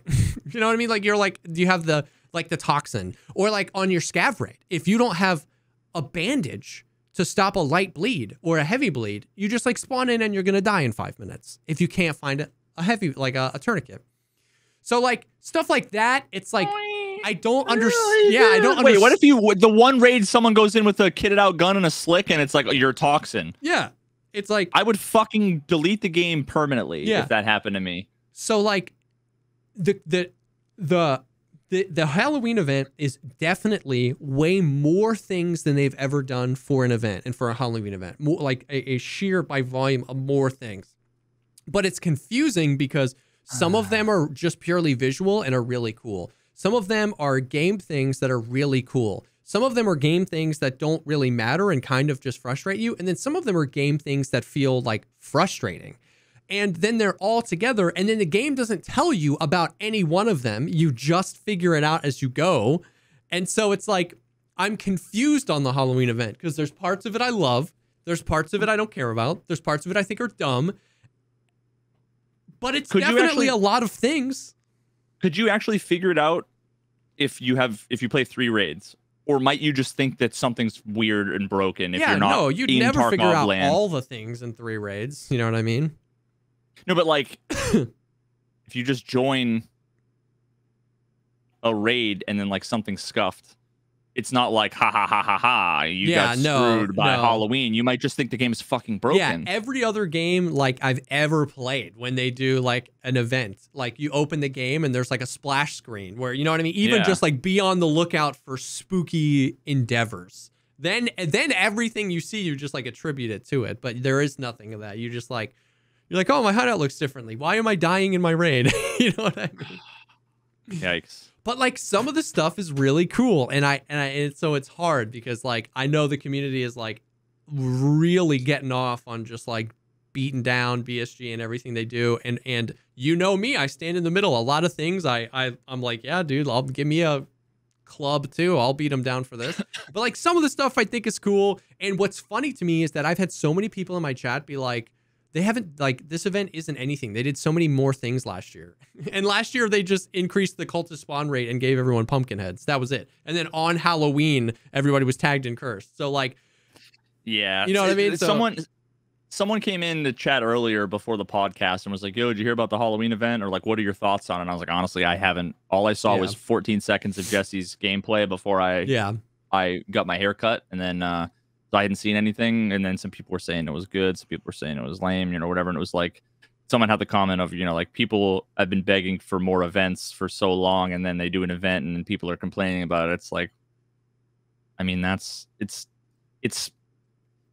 the only reason why you would say that, I think, is if you were trying to make a point to me about like hypocrisy or something. It's like, no, some people want it, some people don't want it. So if some people want it, they're the ones that have been begging for it, and they're going to say it's great. And then Steve has said he wanted an event every day for the past 6 months. The event's here. Steve is out enjoying himself. Kevin has never said anything about events, and the event's here, and Kevin doesn't like it. So Kevin's like, this event sucks. And then, you know what I mean? It's like, yeah. Steve and Kevin. Fuck those guys. All my homies hate Steve and Kevin anyway. Both of them, dude. Neither of them can just get a grip. So that's the event. It's a lot, and it's confusing because some of it's like really, really cool, and some of it's kind of weird. But I definitely err on the side of I'm with Steve that wanted the events and is happy it's here. Like, I'm just happy. Like, I'm just happy to be here and doing the thing and having stuff changed. And what's nice about this event is if you don't like it, you can get the no, if you don't like it, like, it's like we're not like wondering if it's gonna last 6 weeks, right? Like, Halloween is Monday. Like, I would imagine it's over Tuesday morning. Yep. So it's just interesting. Yeah, so someone said something about Dark and Darker. That's actually a game that Clean and One Peg convinced me I would like that game. When I watched about 42 seconds of it. Yeah. Randomly, I think I like clicked on One Peg's stream before TwitchCon, and I was like, this looks like shitty medieval Left 4 Dead, and I hate that. Yeah. So I'm like not interested at all. Yeah. But then they explained it to me like it wasn't. It was like Tarkov Dungeons and Dragons, and I was like, yo, that's like literally what? That's what I've been fucking wanting. Yeah. So I'm actually I haven't seen anything about it. I'm looking forward to being able to play it again. I guess it was like when I got back from TwitchCon, I went to go look for it, and I was like, sorry, you can't. They were doing a server test, and One Peg got to interview some of the developers, and they were saying that they were hoping to get 200 or 300 people to play the server test. And then like Sacriel and Clean and like these General Sam. Yeah. And so like they had like 10 to 20 concurrent players, and their servers were like fried. So it was supposed to be like a 3-day server test, but they ended up extending it to like a week because like most of the 3 days you just couldn't play it. Yeah. But then they're doing another server test starting tomorrow night, and it's just 3 days again unless they extend it. But I had the exact same reaction as you. I saw like 3 people that I love to watch playing it. I watched for about 5 minutes and went, this does not look fun at all. And I stopped playing. And then everybody I knew that played it couldn't stop telling me about how amazing it was. Deadly loved his time. Sequisha loved playing it. Sacriel loved playing it. One Peg loved playing it. Clean loved playing it. A bunch of people in the community that got in on the playtest loved playing it. So I was like, okay, well, I just don't get it then. You know what I mean? Like, I don't really know how it plays. I know that it's a battle royale and a Tarkov, where it's like a full loot PvP where you can extract anytime you want, but you're forced to extract eventually by in a closing circle. Yeah. That gets smaller. I feel like that's kind of a unique. Yeah, it is. There's also like an under level where like once you get geared enough, you can go to the it's called the hell level and fight like dungeon bosses down there, which is kind of cool. I didn't see any of that gameplay. All I saw, mostly what I saw was Deadly Slob with a bow and an enemy AI with 14 arrows in his face. And they were all, and Deadly just, and the dude wouldn't go down. And I was like, I don't know, fam. You know what I mean? But like, like you're playing Skyrim and you ventured into the wrong dungeon it's a little too early. Yeah, so like, but I've definitely been convinced to give it a go. Like tomorrow it's squads of 3, I think, and tomorrow I got some of the homies. We're gonna check it out, and we'll see. I mean, I think it's free, and literally everybody has said nothing but good things to say about it. So like, I have been convinced from like I'm not interested in this to like, dude, I want to give it a go. So yeah, that's coming out tomorrow. It's interesting. There's like magic and today is Thursday. Yeah. No, it looks like. I mean, it's like literally Dungeons and Dragons. Yeah. I think that's like what inspired them to make the game was Dungeons and Dragons. Yeah. Yeah. So I don't know. I'm looking forward to that. They actually announced. I know there's a few other things. I think. Actually, wait. There wasn't. Was the Halloween thing really the only Tarkov thing, or was there anything else before? Yeah. In Tarkov, no, it's really the only thing. Yeah, they announced Kerbal Space Program I February. saw that, and I forgot to message you about that because I know you're gonna be super hyped. Yeah, so because I have ideas for a long time, right? Yeah, Yeah. A few years. I mean, yeah, a few years. They also the original planned release date was like 2 years ago, but then the pandemic and whatever. And but Oh, gotcha. I think like everybody wants to make, like as soon as someone goes over the release date, that's like the fucking biggest atrocity, on planet Earth. And then when some devs want to do early access, and that's either like everybody's favorite thing, or if it's the biggest atrocity on planet Earth. I actually think that like what they're doing with KSP is probably a pretty fair, responsible way of going. And again, obviously we'll see, but like responsible way of going about it, where it's like the game's in a state now where they're ready to put it into early access, because I think they have like a lot of the foundational aspects done, and then they want to get feedback before they get past the point of sort of no return. Yeah. Right.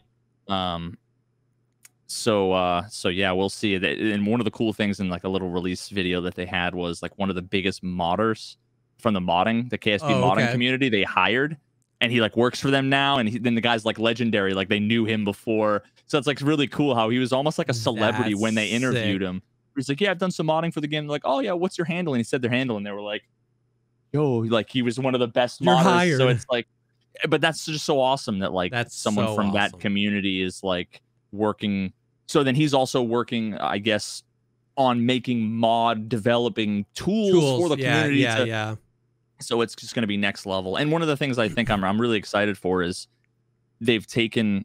It seems as if they have a lot of like an eye towards accessibility, because that was the one thing about KSP, that accessibility for new players was, I mean, I have a fucking master's degree in engineering, and I would have to watch like 2 Scott Manley videos before I could even make it to space. Yeah. Because it was like, if you don't know the one hotkey to like enable the engines and to like put the thrusters on before you hit the it's not obvious how you do all the things. So there's like a big giant button that's like go, and they've just done a lot of things to the UI to make it a little bit more accessible. It's a knife edge around like you want to make things accessible for new players, but not so dumbed down and easy. It's almost like you want to make it so that you can experience like 75% of the game, which is still a universe, in and of itself, as a casual player without getting into it. But if you want to calculate delta V's so that you can do an orbital encounter at the optimal time for Joule from this other thing that you built in 3 pieces over, then you can do that. So hopefully that's cool. I don't know, but I'm stoked, and I have some content ideas about that we'll see. That's cool. I'm planning. Cool. I got 3-4 months ahead. Yeah, February. That's not too far away, man. Oh, that's exciting. That's really, really cool. Yeah. Have you seen like, I know we've talked about it a little bit, but like, have you seen, probably not, but any of the, like, there's been tons of leaks coming out of like the Call of Duty DMZ thing. As with most things these days with Tarkov and stuff like that, I see One Peg's thumbnails in my subscription feed. Yeah. And I don't click the videos, because I've got too many other things to watch, and I've got chess to play, and but everybody sub to fucking One Peg and watch his shit. Oh, but, dude, I got a lot of the info from him. I'm sub to like 97 Tarkov creators, and I don't watch any of their stuff because I'm subbed to support them. Yeah, but, for sure. Yeah, there's never enough time to consume all the content, for sure. No, is what it is. But yeah, so there's been a lot of crazy rumors and leaks going around. I'm only going to talk about the stuff that I've like seen in like YouTube videos, not just like random rumors, but like YouTube videos of people like showing screenshots they got. And obviously it's all like just like leaked, but I don't really care about the leaks. I don't really care from a person that's like, ooh, I'm worried about the leaks. I'm just like interested to like see how the game is going to play.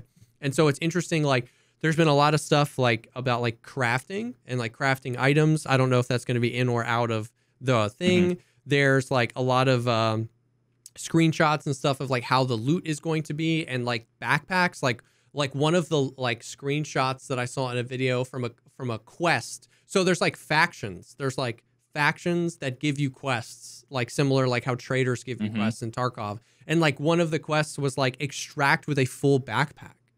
And so like that could be like, have you ever played Apex Legends? Yeah. I think I had like 1 or 2 sessions. Yeah, of okay. it. So like everybody has a backpack, you can fit 6 things. And if you find a blue backpack, you can fit 8 items. And if you find a gold backpack, you can fit 10 items. And it's like, it's not like Tarkov where you're moving the items around. It's just like 10 items. That item could be a stack of ammo. It could be a grenade. It could be whatever. It's just 10 items. So it could be like that, where it's like you just have like backpack sizes that are just like, just fill it up with random junk and extract. But that was just like an interesting thing where it's like, okay, well, at least inventory management while in raid is going to be a part of it too. There's like quests and like the screenshots of like multi-layered quests, like quest lines that open up when completing previous quests and stuff like that. There's like, people are really starting to think that there is going to be an offline inventory. Like some of the quest rewards are like money and gear.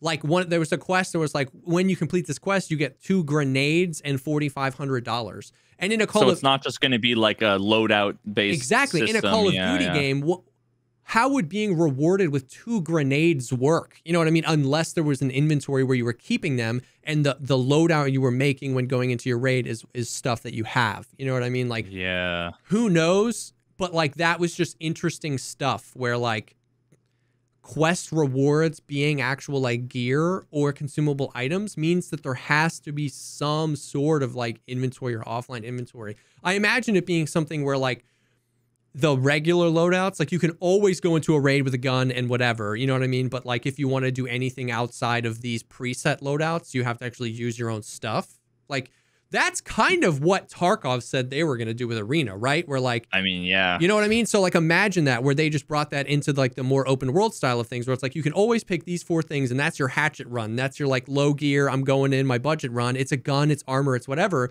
But if you want to use your gun or good armor or these consumables, you have an inventory of them. All, you know, made up stuff, but that's the kind of stuff that like pushes people into thinking about stuff like that. And then there was one quest. So like we know they like one of the big things that they like announced at the COD Next event that they were talking about all of Call of Duty, like including Warzone, is that they're adding VoIP to Warzone. And they said they were adding VoIP to Warzone and the DMZ. And like one of the quests is like add a friend to your party while in raid or something.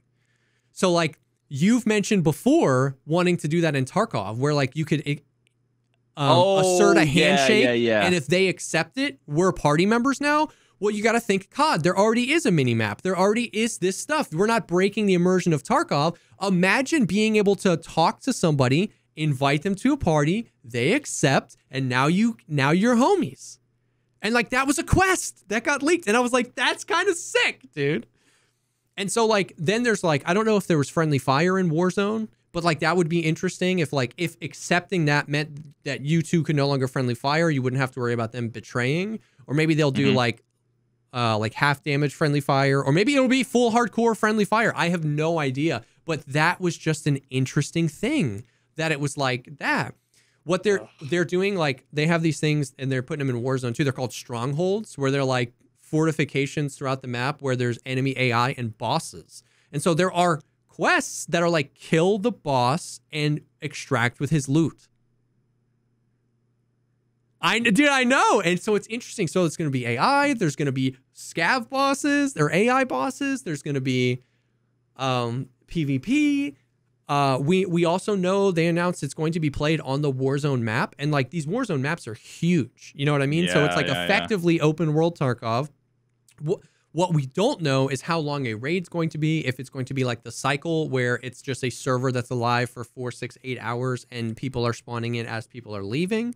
We don't know that. I imagine they would have to do it that way, because if you dump 130 people on El Mazrah, which is the name of the map, and 48 of them die in spawn fights, you're just never going to find anyone else. You know what I mean? Yeah, like, that's a lot of space. So I would imagine they'd be filling like the Cycle Frontier does as people die and as people exfil. There's also going to be vehicles, bro. The vehicles, the ATVs and the trucks. Oh yeah, there's quests to like siphon fuel out of trucks and stuff like that. Like, so there's going to be like fuel, and the trucks are like, you're not going to be able to run it unless you have fuel. Dude, it's interesting. I'm not saying that DMZ is going to be sick. I've been saying for months that like probably an hour into me playing DMZ, I'm gonna know if it's good, if it's just like I'm never playing this again or it's not. Yeah. But what I'm saying is like it feels like they're paying attention and it feels like they're trying. It might suck. And a lot of people bring up, and it's true, and I'm very tired of hearing it, but I understand they keep bringing it up, that at the end of the day, the core system it's built on is COD, right? So it's COD movement and COD gunplay. And if those things don't match this gameplay style, then I feel like a lot of people will feel the rub and it won't be very successful.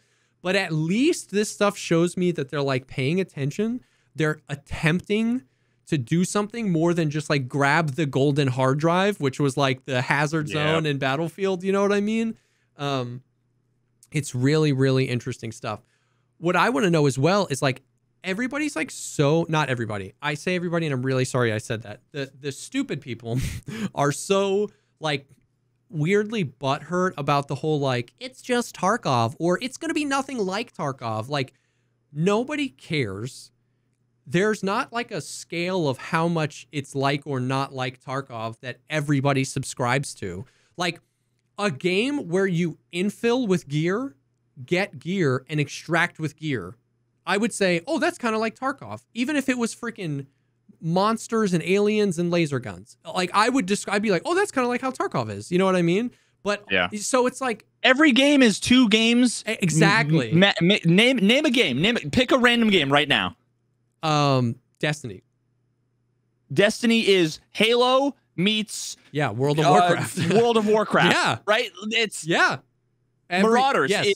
Is Tarkov plus not BioShock, but kind of, it's a little steampunky. Well, it's like Wolfenstein, like I mean, like every game is 2 fucking games mixed in together, you know? Yeah. So it's a Call chess. of Duty. Call it chess is checkers and strategy. Yeah, no, checkers and Tarkov. Because it's impossible. There's no way of telling the difference between someone who's better than you and cheaters. And you hate yourself when you're playing it. Except it doesn't have all of the flaws of Tarkov. It doesn't have. Anyways, so I say that to say like, oh my God, checkers and CBT. If you want it to be like Tarkov, then how many things are like Tarkov before you say it's like Tarkov is different between people? And like, so it's just like that. That's such a dumb metric to just be like, oh, this is like Tarkov, or oh, this isn't like Tarkov at all. Like, because that means different things to different people. And even if it meant the same thing to different people, if it was or wasn't, that would mean different things to different people. So it's like, it's just such like a frustrating thing because I don't know how to respond. Because I'm like, are you saying it's not like Tarkov because you're mad it's not like Tarkov, or it's anything? But so all that to say is my opinion of it is that like a lot of people like, it's not going to be anywhere near as hardcore as Tarkov. I want like a good, well-constructed extraction type shooter that feels fun to play more casually. I'm fine with that. You know what I would love? I know I'm going to get heat for this. You know what I would love? So we know DMZ is going to be played on the map, Al Mazrah, the Warzone map. We know it's going to be big. We know they said there's going to be like 100 plus players on a map for DMZ. What we don't know, but let's say we assume that there are people infilling and exfilling all the time, just like the cycle, right? Yep. You know what I would love? Revives. Just like in Warzone. That would be sick. Yeah. Because if it's that big of a map, and if there's that many players, and you land and get sniped, and you're 2 buddies, it's going to take them 40 minutes to get out of the raid. You know what I mean? Yeah. Like, imagine, or for them to get into the raid, like the gulag kind of thing, where you can get into the raid again, which is what we talked about with being able to go back and. Yes, so that's what I'm saying. So imagine you get into a fight. Imagine you get into like a huge fight and one of your dudes lives and he takes all the money he collected and buys 2 revives just like it is in Warzone and calls you guys back in. And you guys come back and like maybe you can't land right on top of the fight because maybe that would be a little too OP, but you landed, you spawn at these stations and then now your mission, this is everything we've talked about, bro, with like like your mission objective changing based on what's happening in the raid. We were coming here to do this, but then you guys died, but then I clutched up and I revived you, and now you spawned over here. So now I'm trying to guard the loot while you guys are getting here, because these guys might be respawning too. And if they are, they're trying to come get their loot too. Like all of this stuff, bro. So like I completely made that up. I don't know if there are revives in it, but like I say that to say, like, people are like, well, it's not going to be as hardcore as Tarkov. I was like, that doesn't mean it's not going to be fun.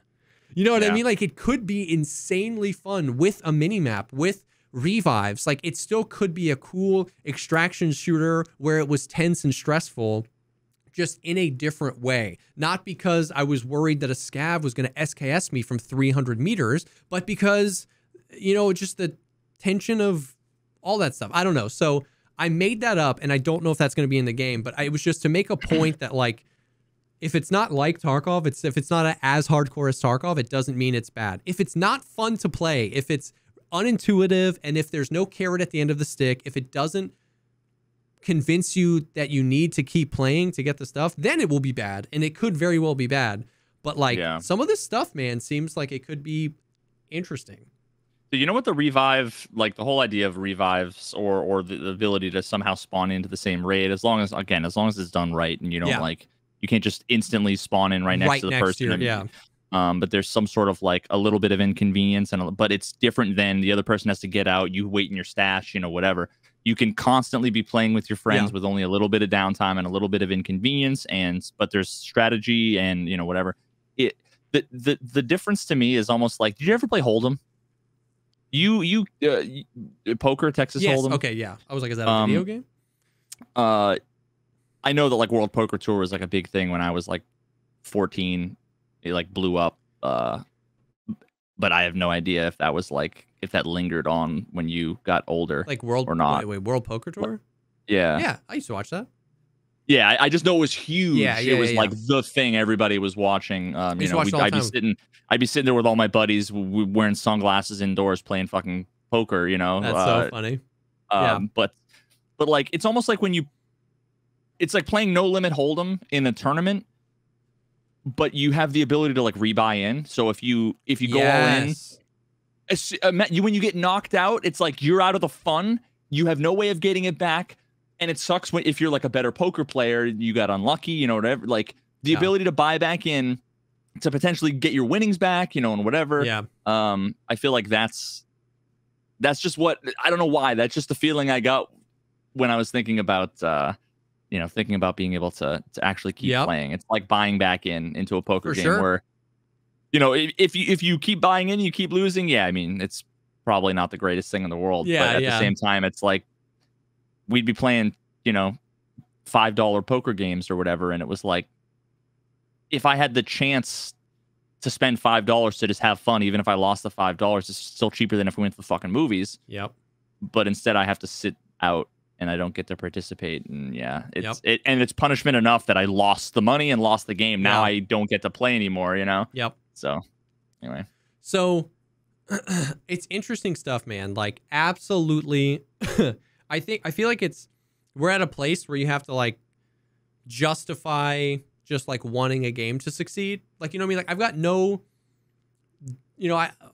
no like stock in this. Like, you know, if this game flops, like, I've made my career on Tarkov, and Tarkov is still Tarkov. You know what I mean? It's like, I'm just going to wait and see. I want to play it.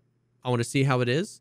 But like, in this case, in Tarkov, I'm a copium addict, but I'm not a copium addict for like seeing something and going, oh, that would be cool. You know what I mean? But like, people get so weird about it. But like, basically that's what's happened. Every time I open up YouTube and I see a bunch of thumbnails where it says like new DMZ leaks, I watch the video, and every time I go, oh, that would be cool.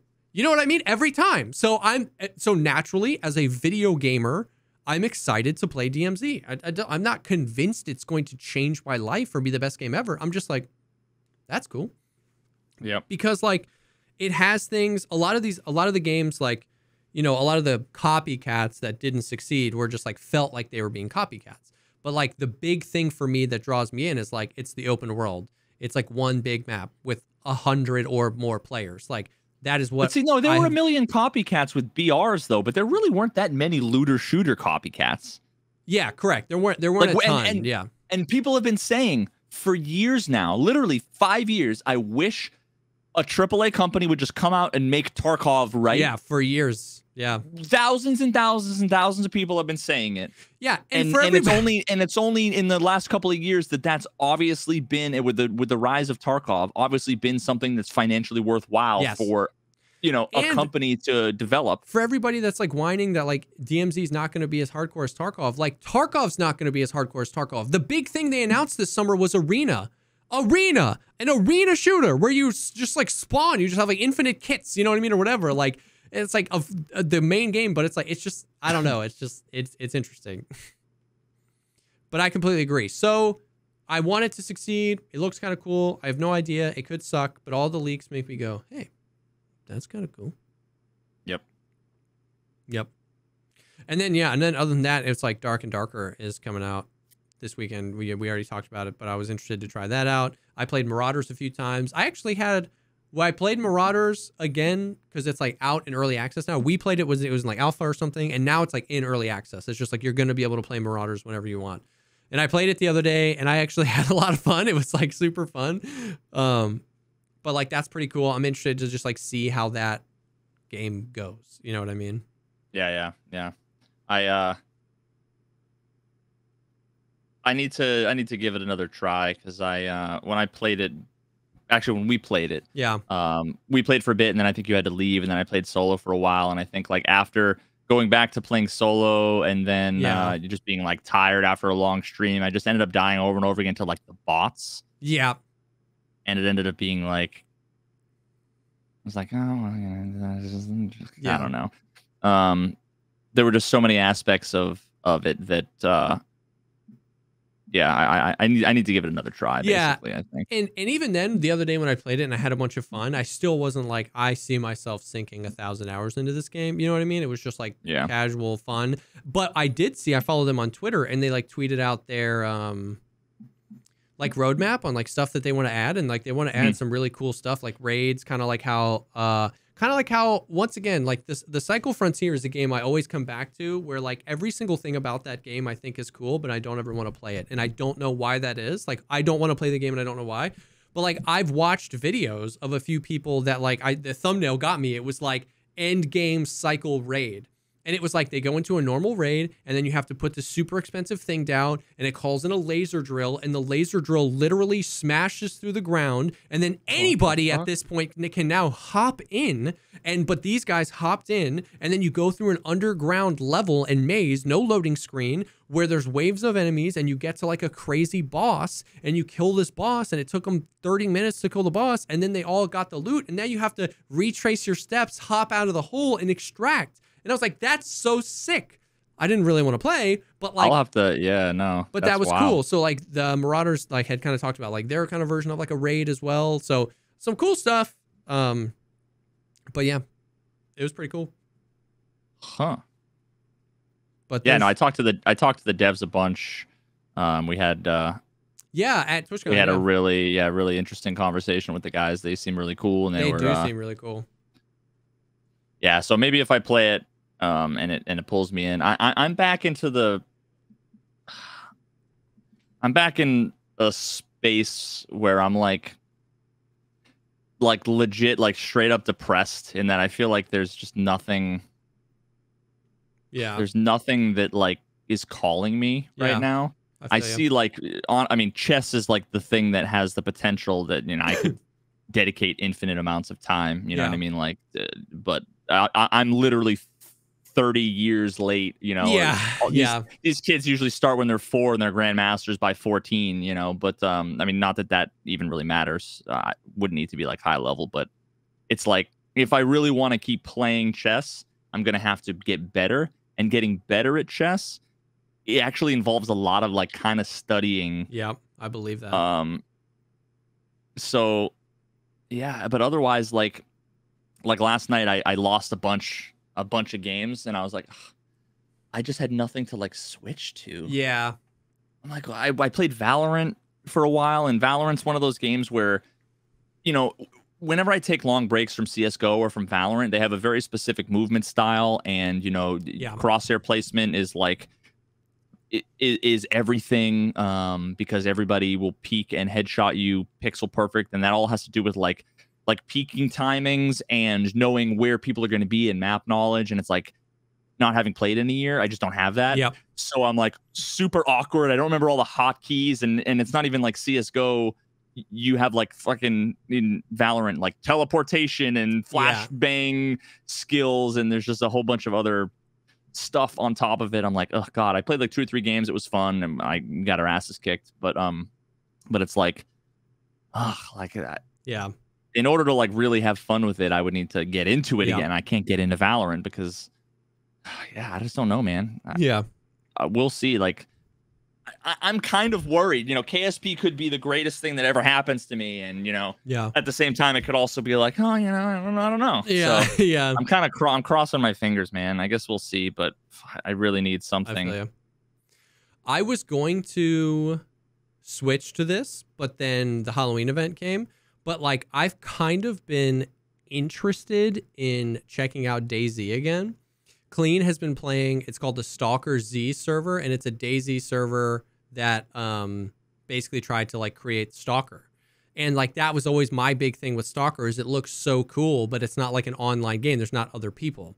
And so I've been watching him play and like some of the VoIP interactions, and it's like, that's such a Switch 2 game because it's just like chill. It's not ultra competitive. You need uber peaks, you know what I mean? It's just always funny VoIP encounters and hilarious shenanigans. And like the Stalker server, like my thing is like I'll spend 3 hours in DayZ before I find a magazine that fits the pistol I found. But like if there's a server like that that's like a little bit more combat oriented where you can actually find stuff, but then it's still the DayZ, like I had been considering switching over and playing a little bit of that sometime in the near future.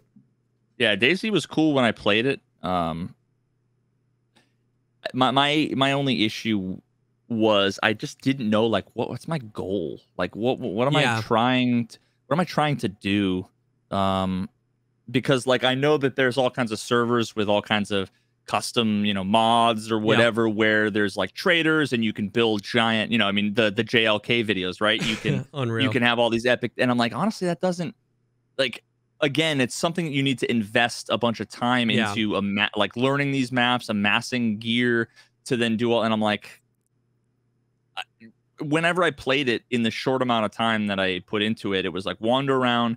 You know, if I got lucky and I found a gun, it would be like 90 minutes of walking around. I'd find a gun, have almost no ammo, and then I'd come across like a duo, and the movement and the gunplay, it's like so bad, completely out of practice. So, I mean, and I wouldn't even say it's bad, because you watch people like JLK and they just own, for sure. Right? Like, so there's obviously, but it's like, it's just so different that if I play for 90 minutes and I never shoot a gun, exactly, what are the chances I survive in a gunfight? 3 seconds of practice every 2 hours. It takes, it's going to take That's what I'm forever. trying to say. Yeah, exactly. So I just would never, I think I maybe got like 2 kills in like maybe 5 to 10 hours. Yeah. Because I'd either never come across anybody, or I'd run around, would end up getting surprised by a zombie, would end up getting hurt, and then it's like you're just limping around for a while. You get a shotgun with some ammo, and then it's like, where do I go? I don't know where to walk to. I just walk to the woods, and then I'm dying, and then, you know. So yeah, I don't know. That was the only thing for me. I think maybe you just need people to play with, or maybe there's other things, but that's where like RPG elements come in, because it's like, if you had the ability to like build a character and amass some sort of stash, whatever it is, you know, an inventory, whether or not it's Skyrim or you know, even games like OG Diablo, which now that I think about it, is kind of like Tarkov-esque, where it was like, you ever play Diablo 1? You ever play Diablo 2? Nope. Diablo 3? Oh, never played a Diablo game. Oh man.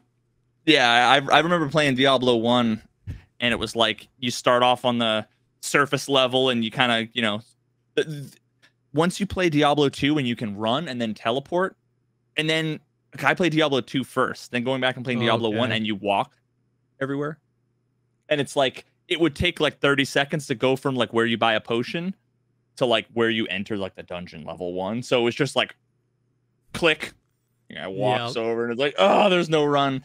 But you literally will go down and like clear out the first level of this dungeon, and then like at that point you're hurting, you're almost dead, but you got some stuff, come back up, put it in your little case, and then you heal up, go back down, and try to go from level 1 down to level 2, down to level 3, and then you come back up and all the way down until the bottom. It was kind of, now that I think about it, it was almost kind of like Tarkov-esque, except you can re-enter the raid, except it's one big raid, but it's like vertically stacked.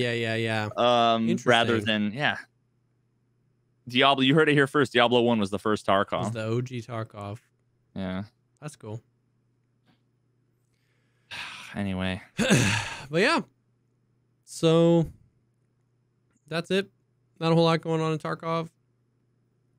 Halloween event's cool. Some cool games on the horizon. But yeah. Rage for Kerbal Space Program. Rage for KSP too. February. That'd be cool. So yeah, at least there's some stuff to look forward to. I'm interested in Call of Duty, Kerbal Space Program. Maybe we'll get some cool Tarkov stuff around the new year potentially. So we'll see. But yeah, I don't know if you had anything else. I mean, that's it. That's all I had. All the stuff. All the stuff going on. Nope. Rage for your Airbnb situation to get resolved. Oh my god, dude. Oh my god. Yeah, we'll see. If you made Let's see if I can get. Go ahead. You gonna say? You go ahead. No.